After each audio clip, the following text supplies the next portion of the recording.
बिस्मिल्लाहिर्रहमानिर्रहीम। Dear student, अस्सलाम वालेकुम।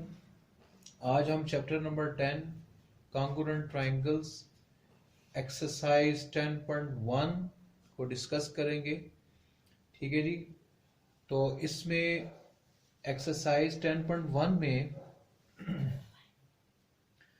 हमारे पास जो पहला क्वेश्चन है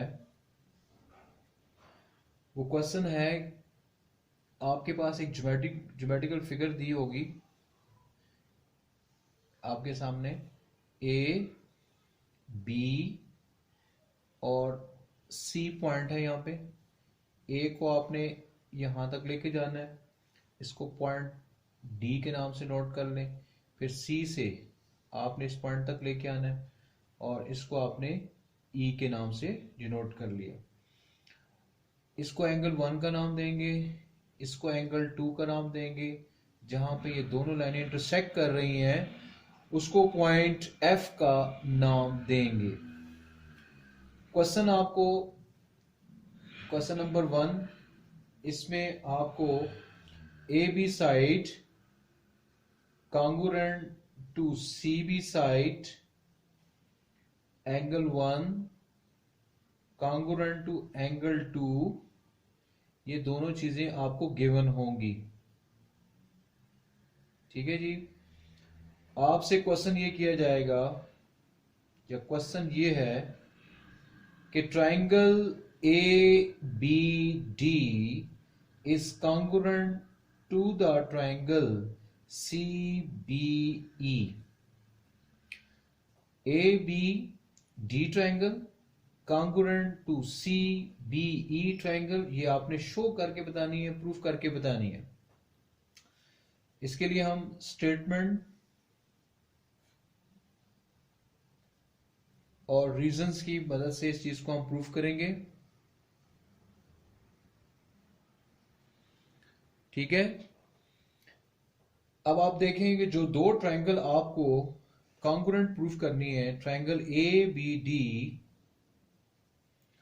आपने क्रॉस पेडेंसी चेक करनी है ट्राइंगल सी बी ई में, दोनों में, कि क्या क्या चीजें हमें गिवन है और कौन सी ऐसी चीज है जो दोनों ट्राइंगल के अंदर मौजूद है या इसके अलावा कोई और साइड है, उसको हम देखेंगे। तो सबसे पहले आप देखें टॉप पे गिवन में A B is congruent to the side C B, ये आपको गिवन है। इसके बाद एंगल 1 कॉन्ग्रुएंट टू एंगल 2, ये भी आपको गिवन है। फिर आप देखें अपनी दोनों ट्रायंगल्स में ए बी डी में और सी बी ई में, ये एंगल बी है जो दोनों ट्रायंगल के अंदर मौजूद है। तो इसको हम कहेंगे angle B congruent to angle B. यहां पे आप लिखेंगे कॉमन, यानी दोनों ट्रायंगल के अंदर ये मौजूद है। तो साइड एंगल पासुलेट की बिना पे आप कहेंगे कि ये दोनों triangle A B D congruent हैं ट्रायंगल सी बी ई के। साइड एंगल पासुलेट की बिना पे आप ये बात कहेंगे। ठीक है जी। आपको क्वेश्चन ये दिया जाएगा, एक ज्योमेट्रिकल फिगर दी जाएगी और A B side is congruent to C B given में, और angle 1 is congruent to angle 2, ये दिए जाएंगे। आपको क्वेश्चन ये किया जाएगा कि प्रूफ करके बताएं कि triangle A B D congruent to the triangle of C B E के। इसके लिए आपने प्रूफ में क्या करना है, इसमें आपने दोनों ट्रायंगल जो कॉन्ग्रुएंट प्रूफ करनी है उसमें क्रॉस पेडेंसी चेक करेंगे कि इनमें क्या क्या चीजें कॉन्ग्रुएंट्स हैं। तो हमें ये चीजें मालूम है, A B is congruent to C B, A B is congruent to C B. ठीक है जी। एक चीज ये गिवन में भी मौजूद है अगर आप गौर से देखें। उसके बाद एंगल 1 कॉन्ग्रुएंट टू एंगल 2, ये भी हमें गिवन में मौजूद है, यहां भी गिवन लिखा। ठीक हो के बाद फिर मैंने आपको एक्सप्लेन किया था कि एंगल बी ये वो एंगल है जो दोनों ट्रायंगल के अंदर मौजूद है, यानी ए बी डी ट्रायंगल में भी और ट्राइंगल सी बी ई में भी सी बी और ई ट्राइंगल में भी ये एंगल मौजूद है। इस एंगल को हम कहेंगे ये कॉमन है। ठीक हो गया। तो फिर साइड एंगल एंगल पास्टुलेट की बिना पर हम कह सकते हैं कि ये दोनों ट्राइंगल जो आपको क्वेश्चन दिया गया था वो कॉन्ग्रुएंट हैं। ठीक होगी बात। तो आपने इस पूरी चीज में angle B is congruent to angle B, ये कॉमन, ये सिर्फ इसमें पॉइंट है जो कि आपने इस क्वेश्चन में आपको याद करना है। अब हम इसी तरह एक्सरसाइज 10.3 का क्वेश्चन नंबर 1 भी इसी तरह हम इसको एक्सप्लेन करेंगे। तो आइए देखते हैं क्वेश्चन नंबर 1 एक्सरसाइज 10.3 का।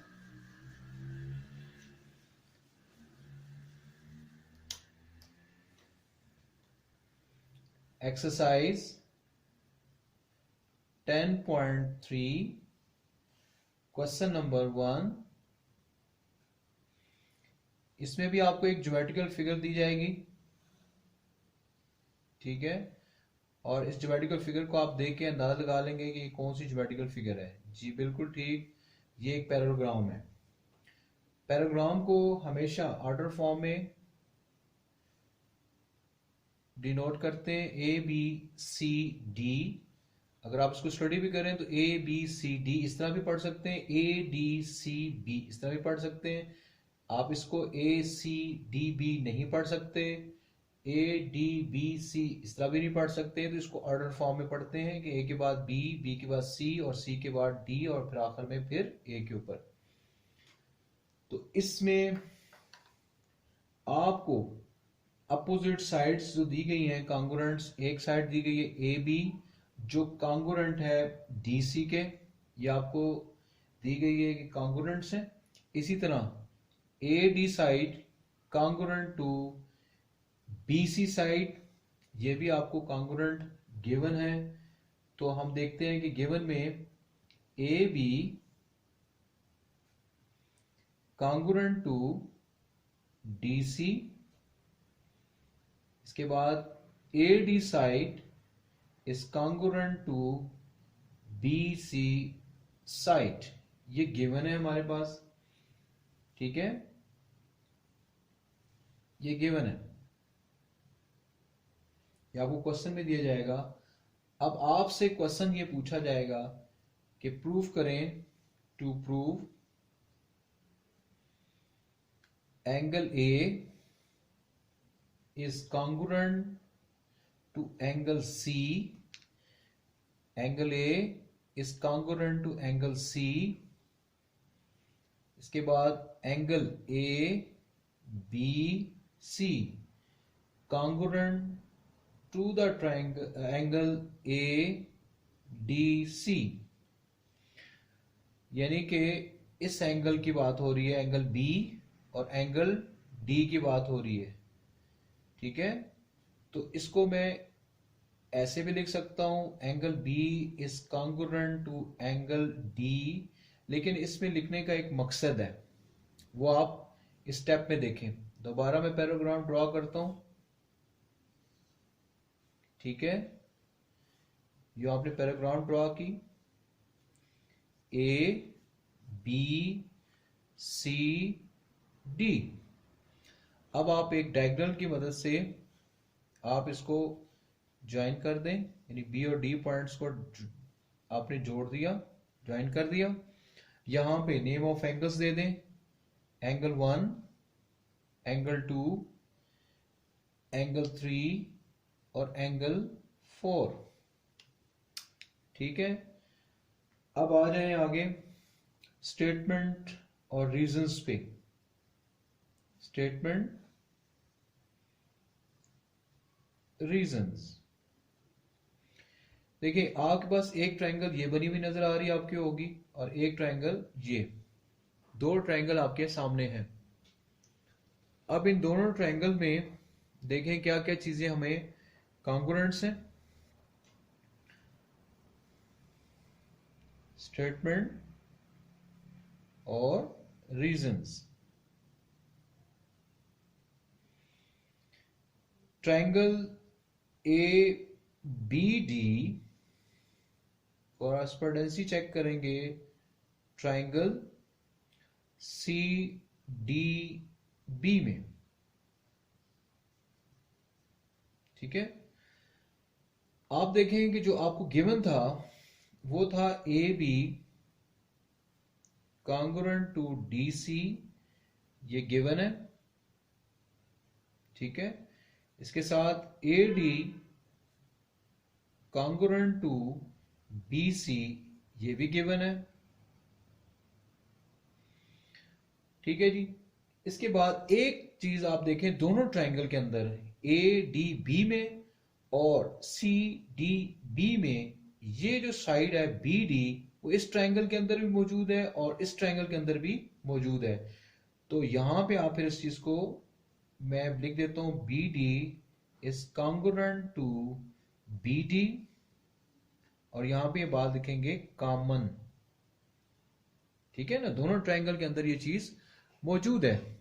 अब आप देखें ये साइड है एक, ये भी साइड है, ये भी साइड है, तो साइड साइड साइड पासुलेट की बिना पे हम कह सकते हैं कि ये दोनों triangle A B D congruent है ट्रायंगल सी डी बी के साथ। तो ये दोनों ट्रायंगल कॉन्ग्रुएंट्स होगी। अब हम जो बाकी चीजें हैं उनको भी हम देखते हैं कि जब दो ट्रायंगल कॉन्ग्रुएंट्स हो जाएं तो फिर क्या क्या चीजें बाकी रह जाती हैं, उनको हम देखते हैं। तो एंगल ए और एंगल सी, हम कहते हैं कि angle A is congruent to angle C, तो ये कॉन्ग्रुएंट्स हैं, करस्पॉन्डिंग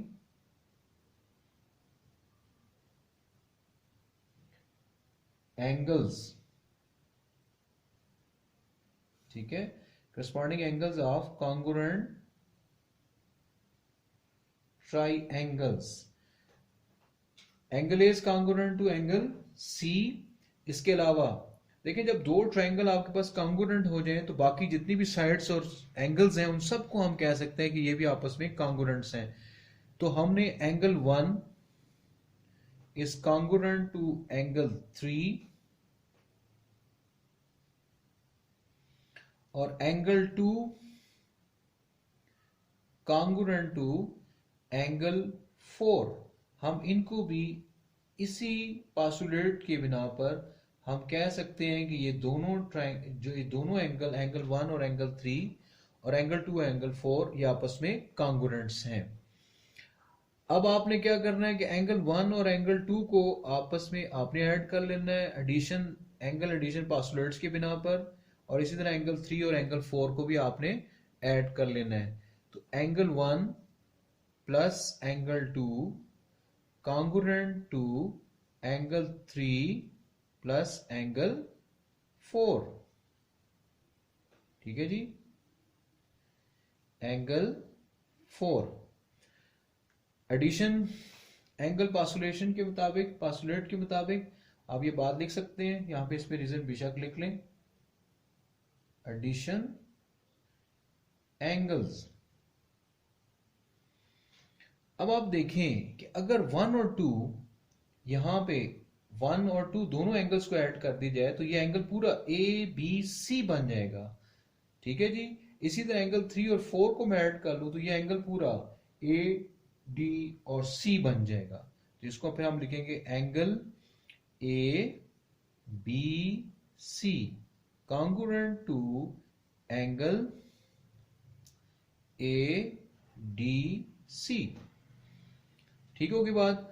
अब आपको दो चीजें प्रूफ करनी थी, एक आपको प्रूफ करना था angle A is congruent to angle C, और दूसरी चीज angle A B C is congruent to angle A D सी।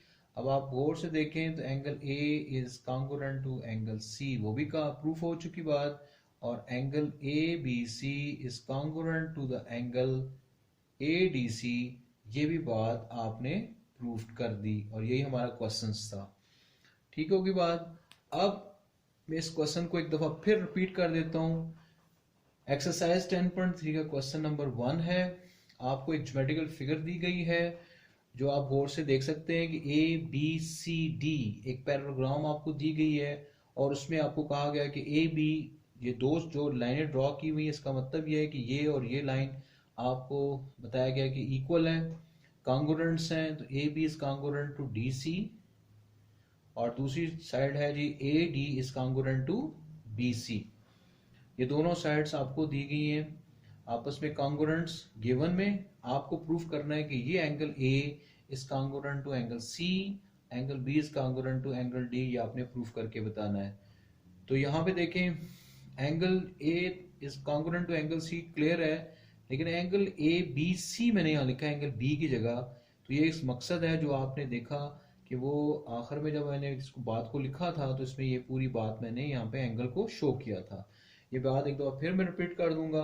तो देखें, आपने जो दो ट्रायंगल आपको नजर आ रही है 1 और 2, एक ट्रायंगल है ए बी डी और दूसरी ट्रायंगल है सी डी बी। इन दोनों में आपने क्रॉस वर्डेंसी चेक करनी है कि इनमें क्या क्या चीजें हमारे पास गिवन है, क्या क्या कॉन्ग्रुएंट्स हैं आपस में, वो हम देखते हैं। तो A B is congruent to D C given है, A D is congruent to B C ये भी गिवन है, B D is congruent to B D ये कॉमन है, यानी दोनों ट्रायंगल के अंदर ये मौजूद है, ट्रायंगल 1 में भी और ट्रायंगल 2 में भी, तो ये कॉमन होगी बात। तो फिर साइड साइड साइड पासुलेट के बिना पे हम कह सकते हैं कि triangle A B D is congruent to the triangle of C D B. ठीक हो गया। तो जब दो ट्रायंगल आपस में कॉन्ग्रुएंट्स हों तो उनके जो बाकी एंगल और बाकी साइड्स हैं वो भी आपस में कॉन्ग्रुएंट्स होंगे। तो हमने कहा angle A is congruent to angle C, ये हमारा फर्स्ट प्रूफ का एक हिस्सा था, वो हमने यहाँ पे इसको बता भी दिया।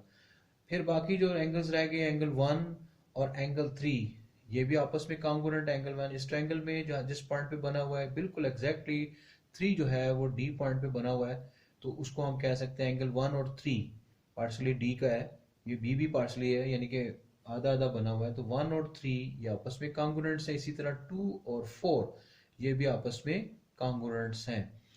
तो अब आप देख रहे हैं कि इन दोनों एंगल्स को मैंने एरो के साथ शो कर दिया। इसका मतलब है कि इन दोनों एंगल्स को आप ऐड कर सकते हैं, left hand side left hand में ऐड कर दें, right hand side right hand में ऐड कर दें। एंगल 1 प्लस एंगल 2, एंगल 1 और एंगल 2 को अगर आप ऐड करेंगे तो आपके पास एंगल बन जाएगा ए बी सी। ठीक है जी। एंगल 3 और एंगल 4 को आप ऐड करेंगे तो ये बन जाएगा एंगल ए डी सी। ठीक है। तो यही हमने दूसरी चीज प्रूफ करनी थी, एक angle A is congruent to angle C, दूसरी चीज angle A B C is congruent to angle A D C. मैं उम्मीद करता हूं कि आज के दोनों क्वेश्चन आपको बहुत अच्छी तरह समझ आए होंगे। ओके, अल्लाह हाफिज।